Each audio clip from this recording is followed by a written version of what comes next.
Alex Solomon, welcome to the American Glutton podcast. Thank you for having me.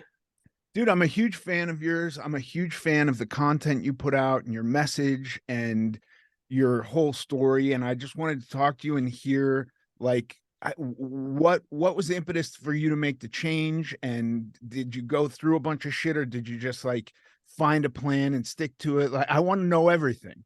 First of all, I appreciate you having me on. I've been a huge fan of yours for years. All the movies, all that stuff. It's a pleasure being here.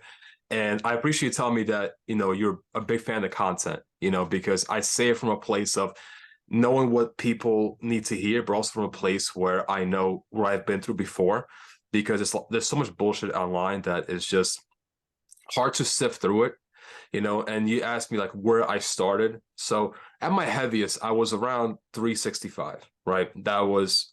It's hard to exactly know what year it was, but around 18 years old, something like that, and that came about through just years of eating whatever I thought I could without any kind of consequences. Because, if you're like my mom, she bought me all the food I wanted, because she's a very giving person, single mother, so here, you want this, you want that, there's no limits. And I had no idea about the repercussions this food had on my body, because I was a huge gamer back in the day. So I sat behind a computer, very sedentary. I was like a recluse. I hated going outside, so I just sat in front of the screen, ate probably takeout 3 times, if not more, per day, and it's like thousands of calories per meal.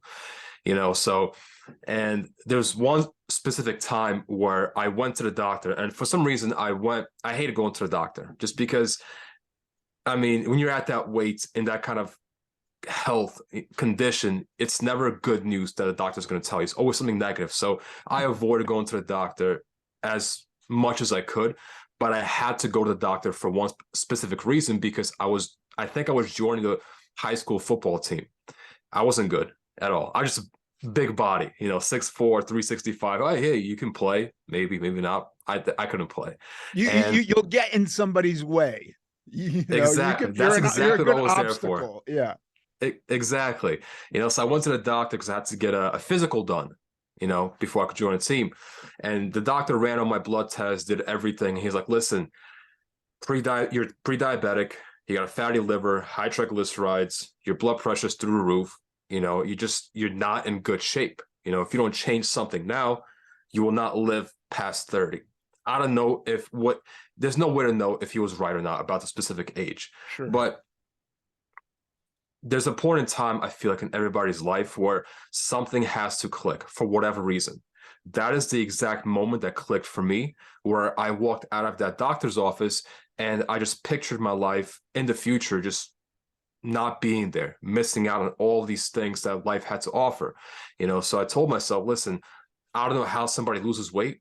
I don't know how I'm going to do it. I don't know what is what, but I'm going to try my best to lose weight so I can experience whatever life has in store for me.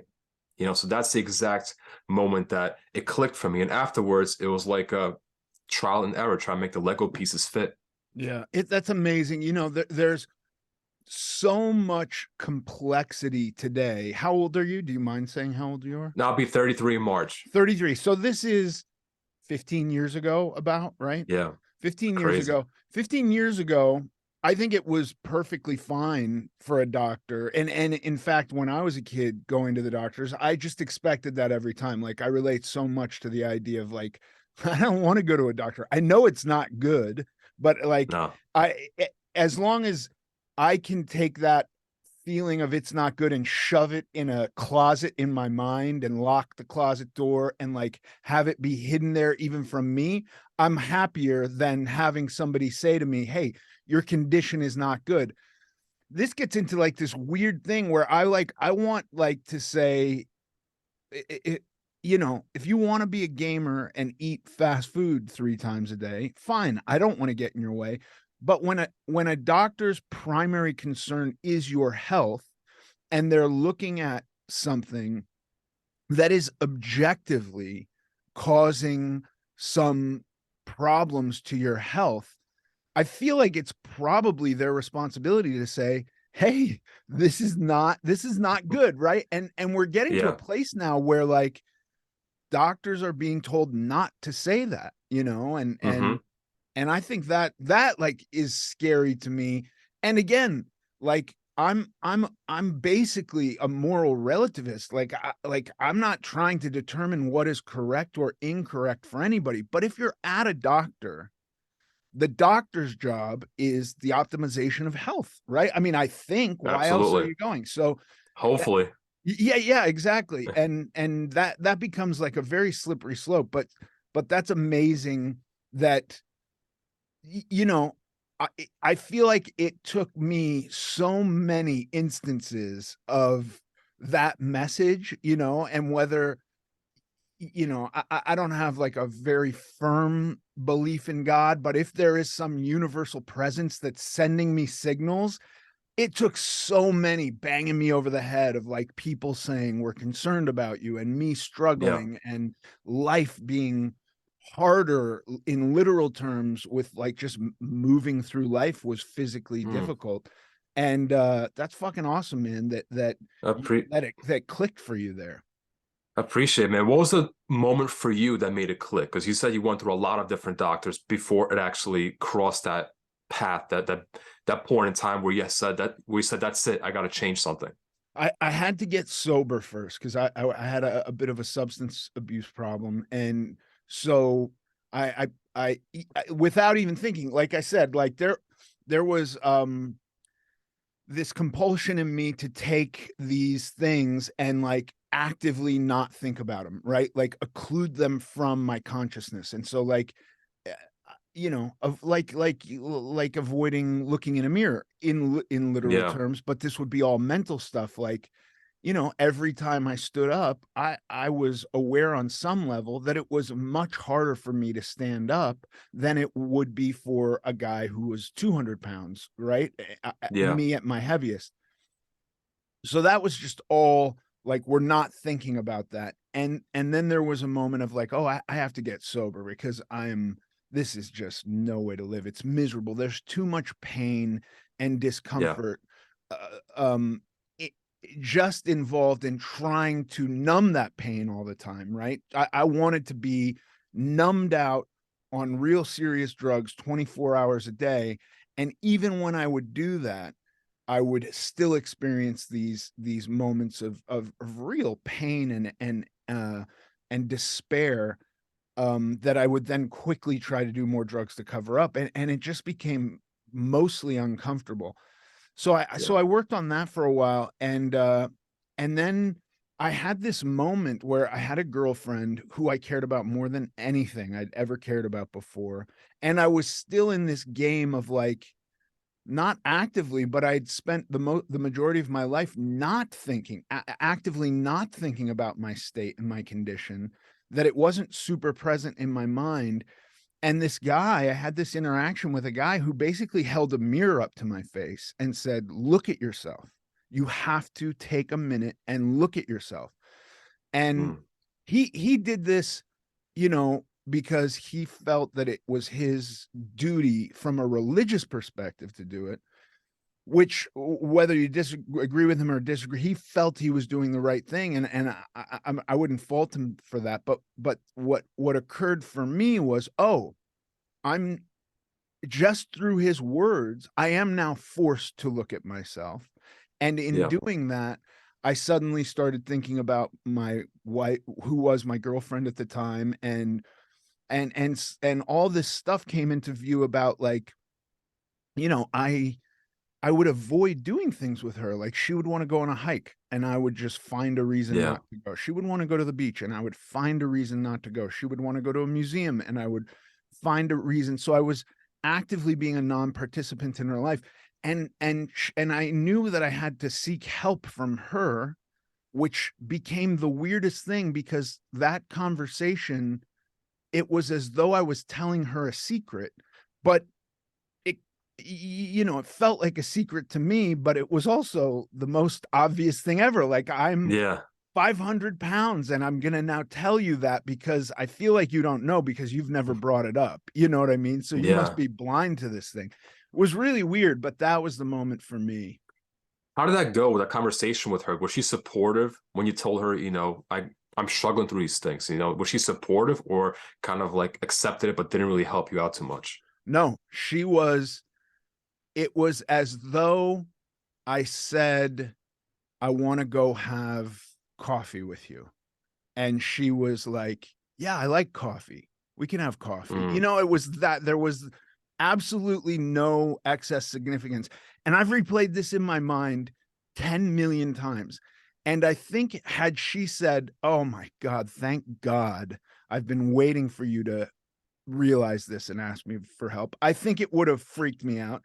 And had she said, no, I don't want you to change, that would have freaked me out. Like, I have reanalyzed my memory of that conversation so many times. There was that she just reacted in the absolute perfect way, which was, yeah, I can help you. Sure. You want to do that? Yeah, that's we can totally amazing. do that. Yeah. And then she helped me immeasurably.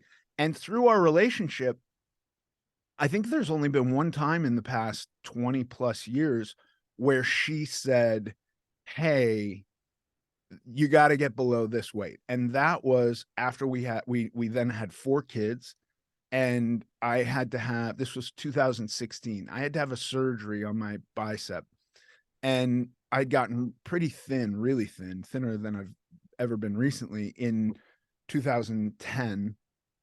Mhm. And then in 2012, I was just doing all the wrong things to stay thin, right? Like just Yeah. cardio all day long, starving myself. I was Oh yeah. miserable. And I was like Been there.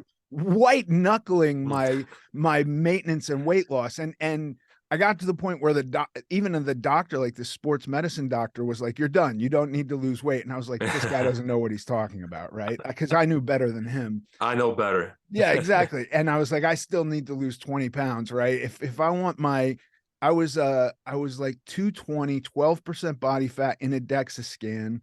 And Wow. it was crazy. And and the BMI, in order to be of a normal weight, I had to be 180. And Yeah. this doctor was like, no, that's bullshit. You're fine. You're active. And I was doing 6 hours of cardio every day, every single day. That's insane. I had How'd you manage? a resting heart rate of 35 beats a minute. It was like he couldn't believe it. He was like, you are a specimen of health. You don't need to lose weight. And I just was like, no, fuck you. You don't know what you're talking about. I gotta lose 40 pounds and get to 180. Yeah. I I'm an actor, so I have a lot of time on my hands, and I had just finished doing a TV series for a number of years. So I was like, I don't really need to work right now. And so I just started Right. riding a bicycle, to the point where I got obsessed and was like going to France to ride every stage of the Tour de France, and like a maniac. Yeah. All the while starving myself, like intentionally under eating. It was Mm, not good. I get to 2012 and I go like, this sucks. I am miserable. Every day is a battle. I'm going to gain weight. And yeah. my wife was like, okay, fine. If that's what you want to do that. She, she wasn't like, I'm going to bake you a cake, but she was like, I love you and you can do whatever you want. And then I got up to about 400 pounds. It took a few years to get back to 400 pounds. And I had to have a surgery on my arm, and which is normally an outpatient surgery. Hmm. And when I went into the doctor, he was like, oh, we have to do this in a hospital because of your weight, because you're at risk. You're at much higher risk. And when my wife heard that, she said, listen, I don't care what the weight is, but you just have to be below the high risk weight, whatever that is. And I think it was like 350. Hmm. And that's when I was like, oh, she does actually care about this in health terms. Like you know, she Yeah. she wants me healthy. And so I got to put some investment in that. And that's really the first time I started thinking about weight loss in terms of health. And that was Mm, 2016. And I've gotten to the weight I'm at now, and it's been 5 years now that I've maintained this weight. And it's not miserable. It's not mm. it is daily effort, but there's daily effort in eating, right? There's some effort Absolutely.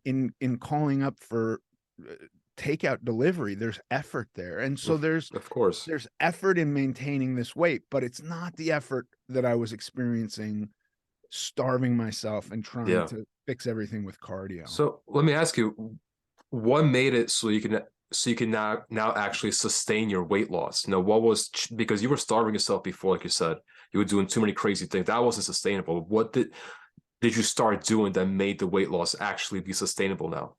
Well, I figured out a plan that worked for me. Like I've tried I mean, I can't say literally every, but I've tried so many plans.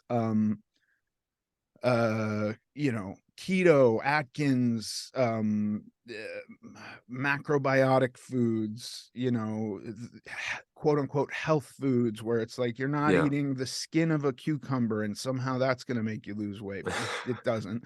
And everything's organic. And then as a kid I did all the fad diets of the 80s, like Fit for Life and the Zone and South Beach and all of that. Yeah. And so I had no prior to really 2016, I had no kind of education on how my body used the various foods I ate. And so Right.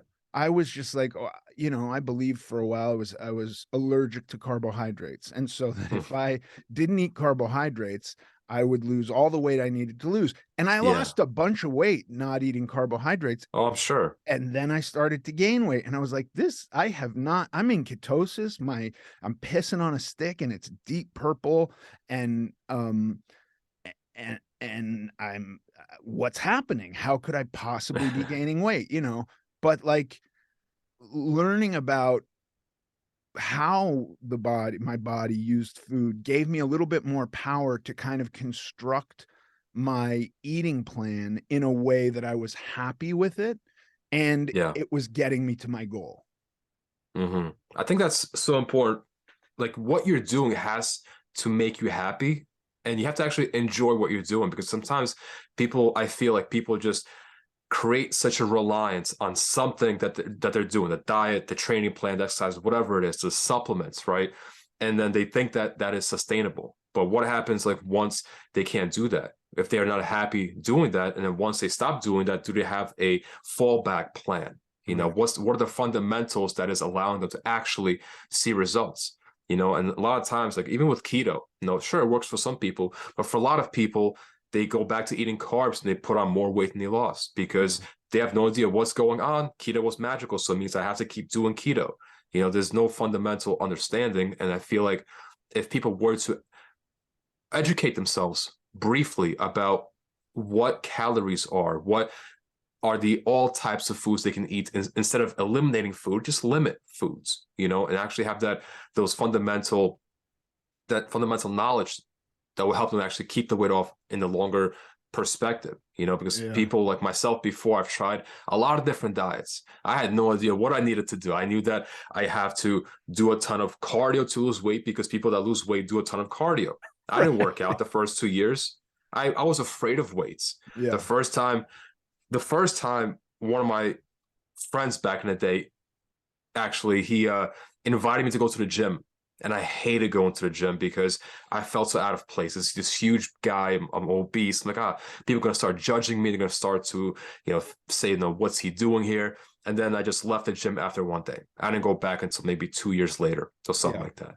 And during those 2 years, I just did cardio. Never picked up a weight, and I lost weight, but I looked sickly. I looked like not in good health. So and I started to actually enjoy doing certain activities. I call it like the buffet of trying out all the weights. I had no idea what I was supposed to do. Let me Right. try this one. Let me try that one. See what I like, see what I don't like. And slowly I started to find some kind of enjoyment in doing that, doing these exercises. And that made me happy. I wasn't relying on something crazy, but I did go through a period of a lot of guilt, specifically with food. That Yeah. was what people always ask me, how long did it take you to lose the weight? And I wish like the response was shorter than it is, but Right. in reality, it was about 4.5 years, Yeah. primarily because of like emotional attachments to certain foods, beating myself up for eating, I don't know, bad food, quote unquote, Right. and it's like a downward spiral that took me a lot of years to actually, you know, understand that I can eat certain things. certain foods, and I don't have to do tons of cardio or do a second workout in the day to kind of make up for eating something, because that's like a vicious cycle. I feel like it's very difficult to get out of. Yeah. I know I went off on a tangent, but that's, No, I I feel love the like, tangent. And to your point, it's very tricky when we have these ideas in our head from experience. And so like even for me today, I'll come through the holidays where there's just I have 4 kids. I have 4 daughters and a granddaughter. There's so much baking in my house from Thanksgiving to Christmas. It's insane, and there's so much like, "Please taste this, dad." oh yeah, There were years where I'd just say, "Absolutely not. I don't eat that," and now I'm kind of like, "No, I know I can taste that and be oh yeah, okay." Um, but so like I come out of the holidays and I get on the scale and I'm like, okay, I gotta work a little harder right now. I gotta do some fine tuning. I gotta make some adjustments. My There's some part of my mind that's always like, you could just get this off in 2 days if you quit eating carbs. oh Right. yeah, But the conversation is then, am I pissing out water or am I burning hmm, fat? What am I actually trying to do, right? And so I have to talk yeah, myself through that.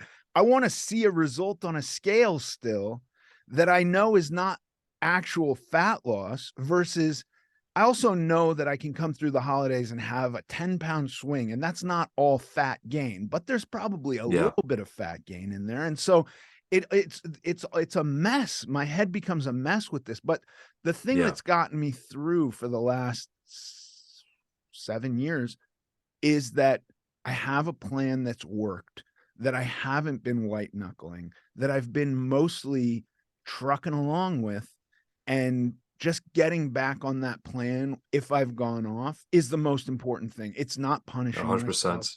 It's not, denigrating myself. It's not, you know, the other thing I've found is I can, if I'm watching TV or something, I can overeat a boneless, skinless chicken breast. I can eat Oh yeah, that, and to the point that I feel sick to my stomach. And I can overeat anything, anything at all. I can overeat celery sticks. I can overeat all these things, which are not going to have a bad effect maybe on my adipose tissue. They're not going to increase that possibly, but I know that I have to apply that to anything because I don't feel good when I do that. So I have to yeah, constantly be governing myself a little bit. If I make food for 3 days and then I go, well, I'm just going to sit down and eat lunch right now out of this bowl that's really food for 3 days. I can eat the whole bowl, you know, oh yeah, especially if it's delicious. If I make something that's delicious, it's easy to overeat that. And so portioning my food has become really important to me. And it doesn't mean that I'm measuring everything or weighing everything, but like I know if I know what 8 ounces of chicken looks like. yeah, I can easily sneak 12 in there. And I know I'm doing that too. And I have to stop myself from doing that? yeah, 100%. And I think what's extremely important that a lot of people hide behind sometimes and may not realize to themselves is honesty with themselves. Yeah. And I feel like a lot of times people tend to blame external factors besides themselves that are creating a lack of progress or lack of accountability. And a lot of times, it pays so much to tell yourself what you're doing. Like you mentioned, the 12 ounces versus the 8 ounces. It's not a big deal, but Right. a lot of people will just top that off, and maybe that chicken turns into peanut butter instead. Oh, instead of 1 tablespoon, now it's 3 tablespoons. And then it's like you're telling yourself you didn't do this, but then you're not seeing progress, and you're upset at the external factors. Maybe you're carbohydrate sensitive, you start making things up, or whatever the case. You make things up, but the reality is you have to start with being honest with yourself.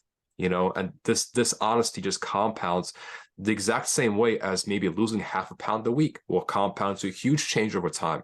This honesty on a daily basis that somebody maybe do a couple of times a day will compound in the wrong direction. And I think that honesty is extremely important, and it is all Yeah. mental. I feel Yeah. like if you're not mentally in it, and if you're if your mentality is not in the right place, physically, you will probably not reach your goal. Because if you're mentally feeling defeated, it may make you start trying different things, start reducing your calories, seeing how little calories you can get away with, and if your mentality isn't in a place where you're comfortable, where you know exactly the plan you're supposed to be sticking on, I think it's gonna be a very, very difficult ride.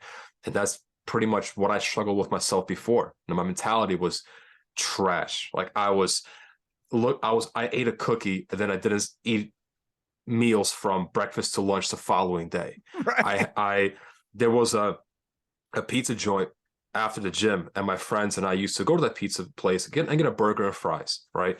That was like our thing when we went to the gym a couple of times a month together. And if I had that burger and fries, I didn't eat the next day until probably dinner because I felt so guilty. And on top of that, I went to the gym either a second time or I did like maybe an extra hour of cardio to burn off whatever I felt like I had to burn off, and I had no idea about the idea of calories. I had no idea about what protein. I mean, I knew what protein is, but I didn't know exactly, how much protein I should be eating or roughly how much I should be eating. And these mental struggles is exactly why it took me such a long time. And Yeah. then it also led me to trying this diet for the next 2 weeks, that diet for the next 3 weeks, and seeing which one will work best for me because other people are doing it. It's working for them, I think. So let me try it as well, and The it's like a protein, mental struggle. it is a mental struggle, and the protein thing is interesting. My experience was always that I figured any meat was mostly protein. So a ribeye steak is mostly protein, right? And the Yeah. reality, sadly, is a ribeye steak by energy is mostly fat. Hmm. And a hot dog is mostly fat. And I know you can get nowadays you can get a hot dog made Yeah. with white meat turkey and it isn't mostly Not fat, back in but the like day. but not back in the day, right? And so I had this idea, like people I would hear over and over like the benefits of protein, and I'd go, I'm mostly eat protein. That was not the case. My No. my chicken thighs, maybe chicken thighs have more protein by energy than fat, but they still have a lot of fat. And I was always Oh putting yeah. olive oil on them and stuff like that and turning it into a high fat meal. Yeah, protein, I find protein to be as magical, I think, as I'm sure keto people find fat to be. Oh yeah. I just think like if you actually look at how the body uses these two things, that most people would think of protein as truly more beneficial than fat, right? We need a little bit of Yeah. fat, but the body can get a lot more use out of protein. Yeah. I mean, that's also one of the things I try to push out to people because it's a fact. It works. I mean, if somebody was eating 2,000 calories of a low protein diet versus them eating a same amount of calorie diet, but now it's a high protein, they will probably lose weight because now they're eating more protein. And this doesn't click, because protein, higher thermic effect of food. You want to make sure Yeah. you're burning as much as you can. And people think that, oh, it's not that important. It's only for muscle recovery. There's so much more to this, and back in the day, there's a lot more or a lot less rather food choices. There weren't as many healthy, like wraps, hot dogs, all that kind of stuff. So your choices were very limited or a lot more limited.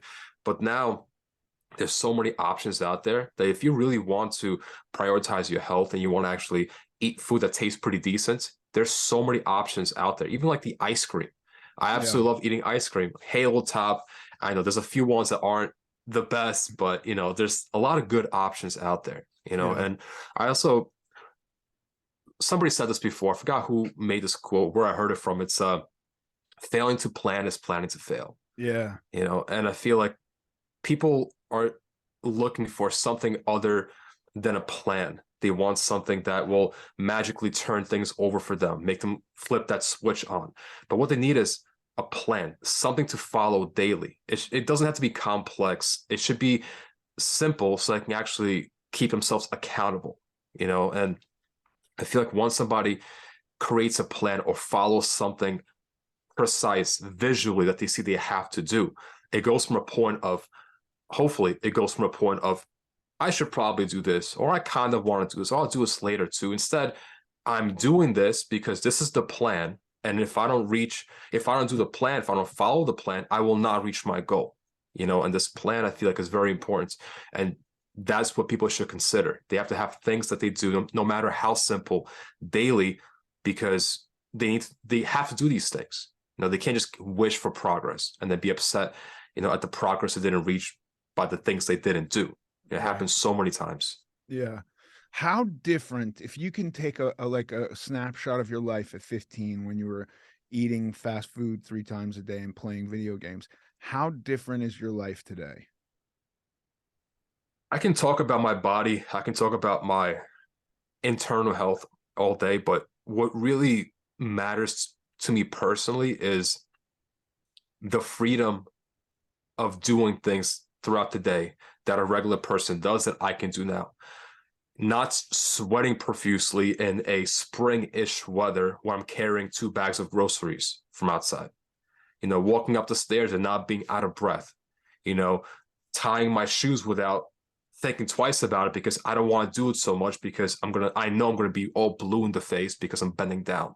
Right. You know, Going outside and not having to worry about what are the most amount of clothing I can wear in the darkest color so that I bring less attention to myself. I can just pull out whatever shirt fits just fine out of the closet and know that it will look just fine on me instead of sitting there or standing there for half an hour trying to find the perfect article of clothing that, is hiding me the most, and just doing regular things, putting on a seatbelt and not feeling uncomfortable in the car.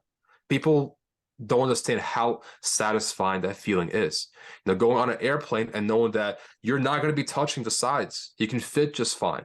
You can Yeah. walk between people on the bus, on the subway, and not be a complete nuisance or just annoyance to them because, oh, here's another fat guy walking by me. Let me just, avoid him. And just social interactions, man. Life is just, this life is just so much better and easier because you can just do things that a lot of people I feel like take for granted that wouldn't know how, it impacts them if they were overweight, and of course my health is better, Yeah. obviously, Yeah. you know, But I used to hate crowds because I would have people brushing into parts of my body mhm, that I feel like are not parts of my body that are, like my stomach stuck out so far, even the fat on my back stuck out so far that it would be like I'm bumping into people and they're 2 people away from me. You know what I mean? It yep, was it was awful. 100%, That kind of stuff was awful. But yeah. I'm wondering about like your day to day today versus what you were doing when you were mostly sedentary, mostly a recluse, mostly eating fast food. How different is life today? Is it just that you changed your eating habits and mostly the same, or is it starkly different? I still try to enjoy foods that I liked back in the day. I mean, as far as what I ate before, it was no control. Yeah. I'm in New York, so bacon, egg, and cheese on a roll with sausage and ketchup, and go to Dunkin' Donuts and get like a large sweet, light and sweet coffee. Easily, I don't know, 1,200 calories for breakfast. Lunch, takeout. Snacks in between, probably cookies or whatever is the most delicious thing I can find.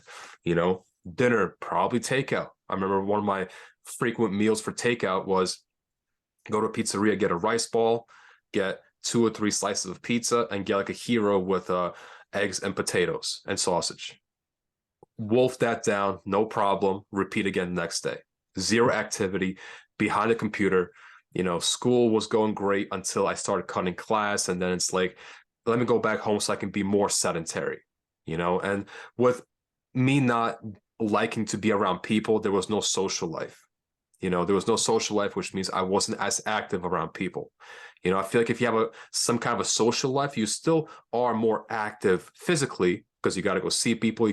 Maybe you do things together, but that wasn't me. I probably had one of the lowest, sedentary levels ever because I didn't do anything. Maybe I went to the bus, went to school, left the school early, went home and just ate everything. If I stopped by, if I saw a Subway restaurant on the way home, I got 2 footlongs. I ate it in probably 5 or 10 minutes. It was, that was like my regular occurrence. 3 Big Macs and some fries or whatever it was. And I feel like I used to punish myself with food. Yeah. You know, I think that's really what it was. It was like, I might as well do this. It tastes pretty good. There's not a crazy positive outlook on life because look at me. Might as well keep going down this path. And what's the thing that will satisfy my hunger right now, make me feel a bit better, like a little dopamine hit? You know, it's probably something tasty. You know, maybe enjoy myself for 5 or 10 minutes, get that instant gratification of eating something tasty, and then be in misery until next meal. You know, now it's just like, I know what food fuels me. I know what food is better for me. You know, I don't punish myself with food anymore because it's, you know, I've been doing this for so many years. And, you know, yeah, it was about 15 years ago, but you know, it's, I don't really punish myself with food anymore, and I don't have guilt because I ate something that wasn't, you know, bad, quote unquote. You know, if I order something, I eat it. I just know it has more calories than I probably wanted to have. But it doesn't mean that I did something wrong. You know, it's just nutrition. And I also feel like right now, my goal, I mean, my goals have changed as I've started to work out, put on muscle, get healthier. You know, I think everybody does, you know, like Yeah. put on muscle, get jacked and tan, get strong. Now it's just like, I want to live a healthy life in the future. You know, I want to set an example for somebody else that may be in the same spot I was. I just want to live a life that isn't filled with complications that may occur from being overweight and unhealthy. You know, that's my personal goal now. And it's vastly different because I'm more optimistic now. And before I was a huge pessimist. Like I used to not look forward to anything. I always looked at the glass as being half empty all the time because when you're in that kind of condition and place, there's only so many things that can go through your head. You know, Yeah. it's like, and also I used to compare myself with people before as well, you know, and that used to really get me down because I felt like I wasn't capable of achieving the same success somebody else was able to achieve. That just kept pushing me down and down and down until I started to use them as inspiration instead of actually comparing myself to them. Because the more I compare myself to them, the more I start to look at my flaws and the things that I'm terrible at or that I perceive to be terrible at. But once I started seeing other people in a light of, if they can do it, well, why can't I do it? All I gotta do is just work backwards, see what they're at, see where I'm at, and then see what things I can apply from their journey into my own personal life and just do the same things long enough to a point where I see success. You know, and at the point where it clicked for me, you know, I started to think about things differently. I think it was a physical necessity, but it was also a mental change because from that point on, something changed mentally where I started to look at certain situations in the light of, I'm going to do whatever it takes to be where I want to be, and I'm going to figure out exactly how to do it. Something changed, whereas before I had no desire, no motivation, no reason to achieve any goals. But then once that point clicked, I'm like, all right, well, somebody else has reached that goal. What can I do to somehow get to a similar goal and replicate their process? And that has been stuck with me for the last 15-ish years or so, and I still apply it to my life today. And I feel like, you know, everybody that has achieved a certain level of success in life, somebody else can do the exact same if they just work backwards and apply some of the things that work for them. It's their own personal life, you know, and that's exactly right. Hopefully that answers the question. Maybe I Yeah. went off on a tangent again, No, but no, you did perfectly. I try to think about these things for me like today versus when I first began, or even today versus when I got on the plan I'm on now, which wasn't when I first began. You know, I first began in 2002. So that's 21 years ago. And when I first began, you know, it was just totally different. It was a liquid diet followed by, you know, a quote unquote health diet, where I was allowed to eat in any quantity I wanted, certain types of foods, followed by a blood type diet, followed by, oh you know, man. all of that stuff. Where at, you know, I went from 500 plus to 460 on a liquid diet, or 480 on a liquid diet, and then, eating health foods, I continued to lose weight. So obviously I'm going like, this is working. Then suddenly it's like, oh no, you can lose a lot of weight if you get rid of the potatoes, right? Because those are Oh yeah. carbs. You're also allergic to carbs. And so it was like, okay, then I'm doing that and I lost some weight, but it kept changing. But then it got to a point where at like 400 pounds, it was like, oh no, it's not just gonna fly off you anymore. No. Now you have to change it again. So um, but like through the course of that, doing all those things, I found that my life is incomparable now. And in the same terms you're Yeah. talking about, like I don't like tying my shoes is not a big deal, right? Oh Uh yeah. and even now I'll try to do shortcuts to everything because I'm so accustomed as a really fat guy to figuring out shortcuts for everything. And so like I'm gonna I'm gonna tie my shoes without bending my knees, right? And that will be less Because I effort. can. Yeah, because I can. And then I'll get lightheaded and I'll go, maybe I should have done the squat to get my shoes tied or something like that. Um, but like, yeah, I can go on an airplane. It's not an issue. I don't have to worry about seatbelt extensions. Oh yeah. I don't have to worry that I'm going to break every chair I sit in or every bed I get on or any of those things. But like, just my habits have changed, and I also think about how time and time again when I started, I would try to have that entire change take place in one day, right? And I would Mm-hmm. try to have that change occur by just the decision, I want to lose weight, I'm going to lose weight. That would be all the change I needed. And then there were other times where I would try to go, um, I don't need to totally change. All I need to do is take out one thing. I'm going to take out sugar. If I just take out Yeah. sugar, I'll be okay. So I had this balancing act of like, I'm going to do everything. I'm going to make a complete life change tomorrow, Yeah. or I'm going to do as little as possible because I want the fastest route. But what I found was it really took many, many years for me to get to a place where I went, oh, I've pretty much broken that habit. Yeah. That compulsion is gone. Even if it kind of rears its head, I've got enough battle and munitions to kill it when it creeps Yeah. up on me. And I'm trucking along through life and not miserable and getting the progress I want to get. Took a long time. Like you talked about how long did it take you to lose the weight? It took about 4 years.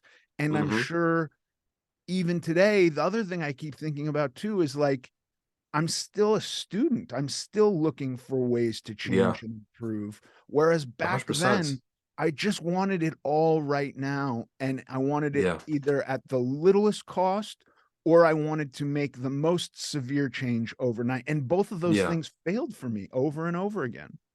Yeah, I think it fails for a lot of people.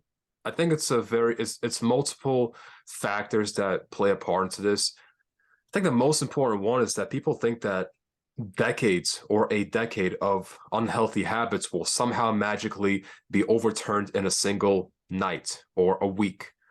That doesn't, if you take a zoomed out view over that, 10 years or 20 years, whatever, a decade of you doing something that's not benefiting you, how is that going to change on a whim? It's not going to happen, but people want these things to happen, and they may resort to these diets like the juice diets or these elimination diets, and they may lose a whole bunch of weight the first few weeks because you have to, because you're just eating less. Into those juice diets or the water fasting, whatever it is, it's not magical. But I feel like it's like the shiny object syndrome. People think that it's magical because I was at the checkout aisle on the store and this woman lost 34 pounds in 6.5 days. Let me pick up this article, do the same exact thing. And these like marketing plays a part on the people's strengths. It pulls on them. And then the people want this instant gratification and they don't look at the bigger picture. And they may lose 5, 10 pounds, maybe 20 pounds in a week. They feel great. But at what cost? At the cost of feeling like crap later on that you did something wrong, that's not sustainable for you. And I think that if more people took a zoomed out approach and consider a single pound of weight loss per week, which is probably what not a lot of people want, maybe Right. even half a pound.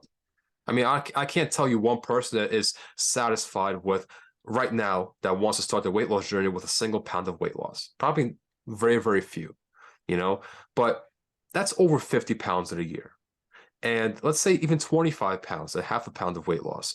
Like how many decades do some people spend trying to lose the same 20, 25, 50 pounds? Yeah. Because they're trying this, they're trying that, because they want that whatever thing they're doing to kind of hook onto them and become their life all of a sudden, you know. And if they just change one single thing, take out sugar or limit sugar, you know, swap out some higher calorie options for a little lower calorie options. You know, even the potatoes. I get so much shit online for saying I eat potatoes. Why are you eating It's potatoes? crazy. I'm like, I absolutely love potatoes. They're not good for you. They have starch. I'm like, yeah, I know. They're full of carbs. I'm like, absolutely. Why are you eating? But every time I tell people I eat potatoes, it's like I get so much hate online. And I feel like it comes from a place of other people telling them that you can't eat carbs or that starch is bad for you for whatever reason, you know. And it's just insane, like the idea regarding potatoes at the one of the best foods in my opinion to lose weight. I mean, but yeah, when you start putting sour cream, cheese, whole different story. But a baked potato, you know, is extremely satiating, Yeah. you know. And people got to look at things like, if I forgot exact numbers, but if you became 1% better today than you were yesterday, and that compounded every single day, a single 1%, I believe you would be 374, about 370% better in the course of a year. I'm probably way off. But these percentages, these little changes compound. When people try to change themselves 50% over a weekend, that is not sustainable. Right. But if you change a single habit for the next month or so, now that changed habit becomes your new baseline. You just do it out of habits, second nature for you. Maybe you can consider changing a second habit. You know, this half a pound, 3/4 of a pound per week, it will add up to be 30 pounds before you know it in less than a year. But that's not going to happen if you try to change everything at once, because that will usually tends to cause a lot of frustration, guilt, feeling like you're just not cut out for this. It may make you start considering, maybe I'm allergic to this, maybe I'm sensitive to this, you know, start thinking about all these different things that could possibly be an issue, when the reality is the things you do are just way too much, Yeah. you know, and people want this. Mhm. The thing, your sales pitch, which resonates with me so deeply. And again, if it's going to be very hard for somebody who is at their very first instance of going, I want to lose weight or I want to make a change. If they've not had any struggle with it, it's going to be a message I think that's lost on them. But for so many people like me, who I could easily and have in the past lost the same 50 pounds twice in a year and wound up heavier at the next January than I started the last year, and lost 50 pounds 2 different times. The idea of, you've done that, you've lost that weight over and over and over again. Let's try to figure out a plan that you can live with forever, that will Yep. get you to whatever goal you want. Because this plan of like, I'm going to lose the 50 pounds really fast, if you're like me and it's failed over and over again, you just don't want to do that anymore. You know what I mean? Like Yeah. that, it's a miserable couple of months where you're lightheaded most of the time. You're crabby, you're antisocial. It sucks. And then the weight just comes right back. Comes Yeah. right fucking back. And it's devastating to wake Oh up yeah. going, I got to do that again. And I'm starting in a worse place than I was last time. That's awful. And so your whole pitch is, you don't have to do that. Let's just take Yep. it really slow.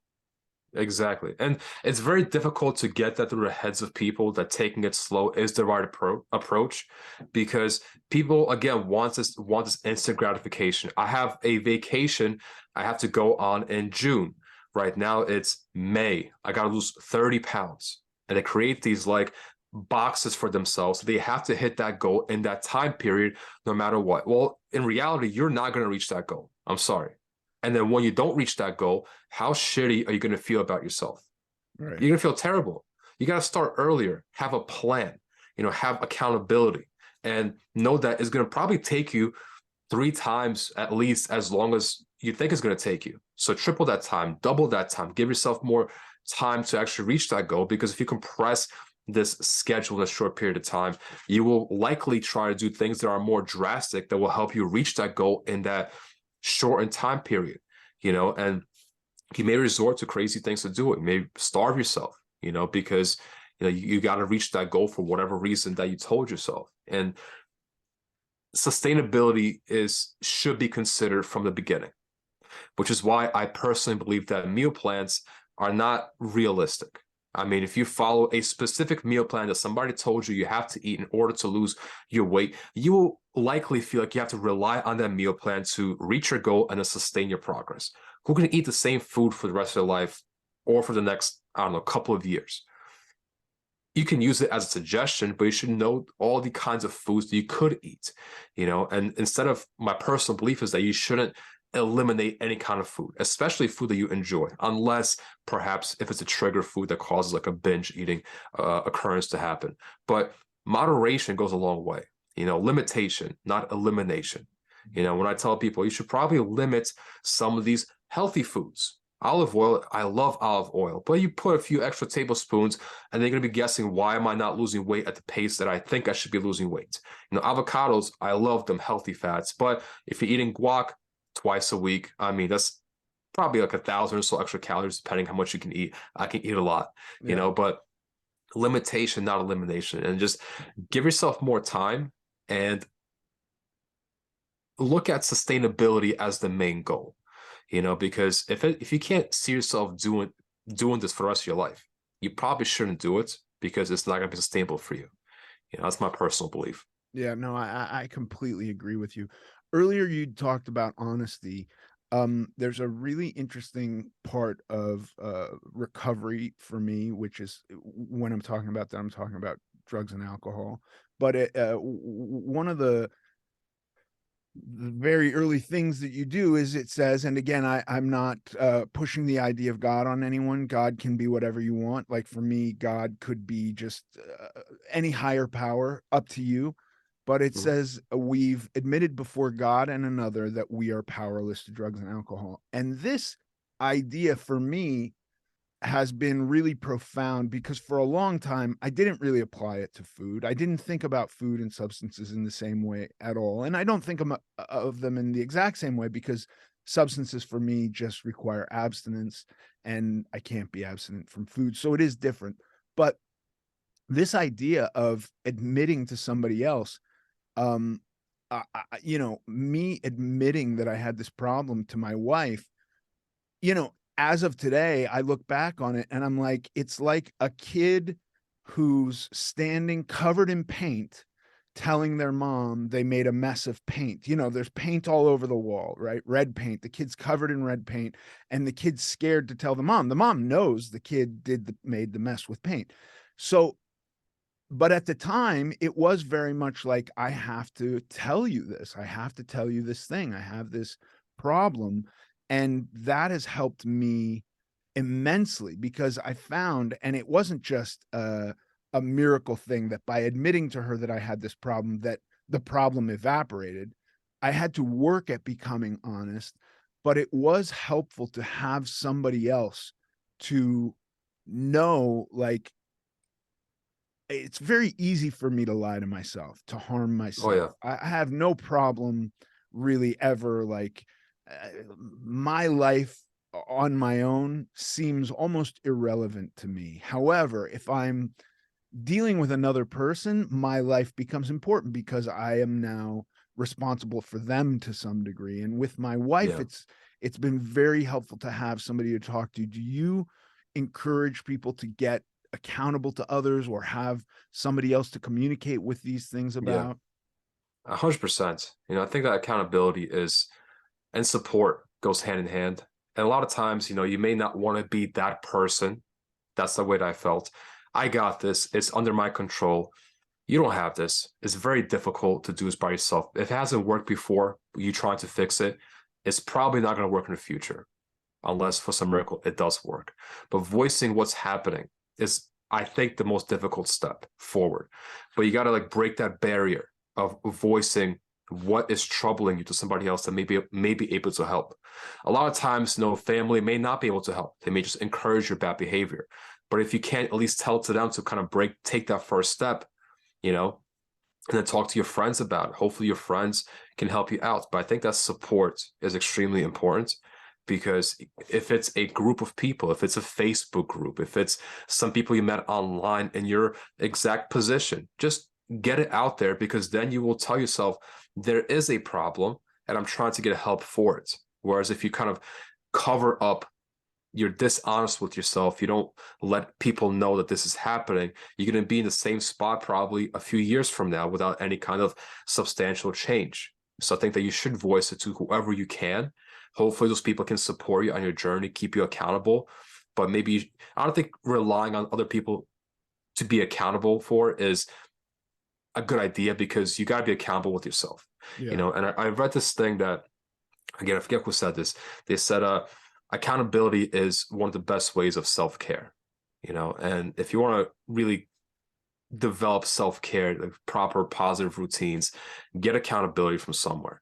Maybe it's a group of supporters, and for me, it was my friends. I have a very small friends group. They were very supportive of me. My mom, of course, I told her what's going on, but she's like, oh, you're healthy. You're okay. You're healthy. I'm like, okay. Well, she's a single mom. Here, have some money, go get takeout. I'm like, okay, but it's not helping me, and it's like, depends where you can get support from. But I think that's reaching out for help is not as a man, especially, I feel like a lot of men don't want to do that because they Yeah. feel like they are in absolute control, but it's not a unmanly thing to ask for help. I think it's one of the most manly things that somebody can do is reach out for help, because you can be honest with yourself and you can develop a relationship with somebody else that you will probably have for the rest of your life, in my opinion. And it's I a very agree. positive thing to have another male in your life that's helping you on your journey. You become more aware of your emotions. You may not be so set back by them that you have to, uphold this manly standard of, I have to figure out my problems by myself because I'm a man. You should voice them, in my opinion. I completely agree. If I wanted to, take apart or learn how to repair a car engine, I have no fucking clue how to do that. I would have to ask somebody to help me or start looking into it, right? But I wouldn't come at it from the position of like, I'm embarrassed that somebody's going to know that I don't know how to do this. And I think that that embarrassment and shame plays a big part in people not feeling super comfortable, especially men, in saying like, I require assistance or I need help or I don't Yeah. know what to do. That's a big deal. But I think that we can become humble and go like, I quite obviously don't know how to do this because I'm in the state that needs repair, right? And so like, Yeah. it's not a secret from anybody. They all know. Let's assume they all know, and they're either being very polite or they love me and they don't want to hurt my feelings or whatever it is, but they all know. And when you ask them for help, if they're not total scumbags or a loving mother who just wants to comfort her Yeah. kids, because I understand that too. And I don't think she's that. I'm not calling your mother a scumbag. I'm saying like it's just a different Yeah, energy thing. But like of for course. people that are aware of it and looking at it and going like, there shouldn't be some big surprise and like, oh my God, you don't know how to do X. You should be really embarrassed by that. I mean, Yeah. so I think that's important too. I really liked what you said about that. Yeah. And I found myself looking for help in other parts of my life that I could use a bit of improvement on from outside sources, mentors, coaches, stuff like that. Because I feel like, to me, that is the definition of a shortcut, essentially. You Yeah. can try to figure it out yourself and not ask for help, or you can reach out for help and have them show you what you should possibly do. It took me a long time to get to this. I think it's also me not reaching out for help before was enabled by again, years of habits and just feeling a certain way, you know, like bullying in school. I experienced that a lot, you know, sitting in back of the classroom, trying to hide from everybody. I'm not going to develop into somebody who's reaching out for help when I've experienced those things before on a repeated daily basis. You know, so all these things kind of compound, and it takes a lot of effort to unravel these things into the opposite direction and start to reach out for people and have yourself be shown when so many years were spent hiding and being dishonest with yourself and trying to avoid as much attention. Even right now, I can people see me on social media making videos. I am not a social person. You know, I'm a recluse. I make these videos because it took me a long time to even press that record button. I do not like looking at myself. I do not like photos of myself. But I felt like if I want to reach as many people as I can, it is just something that I have to do. I remember very first time I started on Facebook, did a Facebook Live, went terribly awful. To hit that, it wasn't a video, it was a live video. To press that record button from never hitting that record button in my life took me 3 hours of anxiety, of sweating. My heart rate was through the roof. I stood up out of my seat probably 20 times and told myself, why are you doing this? Nobody cares about this. Nobody's going to watch you. You're stupid. You're not, who are you? Don't do this. 3 hours. I pressed that record button. I blanked out. I forgot what I said. Never watched that video again in my life, but I did it. Yeah. And that started to kind of unravel the years of hiding and hating myself and not knowing that there may be somebody else out there who could possibly benefit from what I have to say. There may be somebody else out there, you know, but again, all these years of habits that don't help will not be changed in a single day. It will take repetition, you know, and you know, I'm not the perfect social media person that will tell you, oh, it's so easy, do this and this. Like, no, it'll take time. But whatever somebody may be going through, if it took them so many years of repeated actions to get to the point where they are now, it will take time, you know, and that's exactly what I experienced. And it wasn't easy and still is not easy. The pressing that record button or, you know, showing myself to people is the exact opposite of who I was back then. But just because I was that person back then doesn't mean that I couldn't change. It just took a lot of effort. It took a lot of planning. It took a mental switch that had to be practiced over and over again. Same thing as eating healthy food. You know, you may change a few things in your nutrition today. Maybe swap out, I don't know, apples instead of potato chips, you know, and then this builds up over time to the point where now you're eating more vegetables or more fruits in general. Like all these habits just compound over time. And I've applied these things in every part of my life. I used to be an all or nothing kind of person. If it didn't work, I felt terrible about myself. But now I'm like, all right, well, I did this a bit better today than it was last week. I'm getting a bit better. If I just practice this continuously, in a year, I'll be a lot better. You know, this mentality is what I've adopted for whatever reason. I don't know where it started, but maybe it was back in the day when I looked at my own health and I said to myself, you know, you have to change yourself or else you will not experience what you think you will experience decades in the future. You can't because you're not doing the things that you have to do today in order to make that happen in the future. Alex, that's amazing. Thank you so much. Thank you so much for coming on the show. I really appreciate it. Thank you for having me.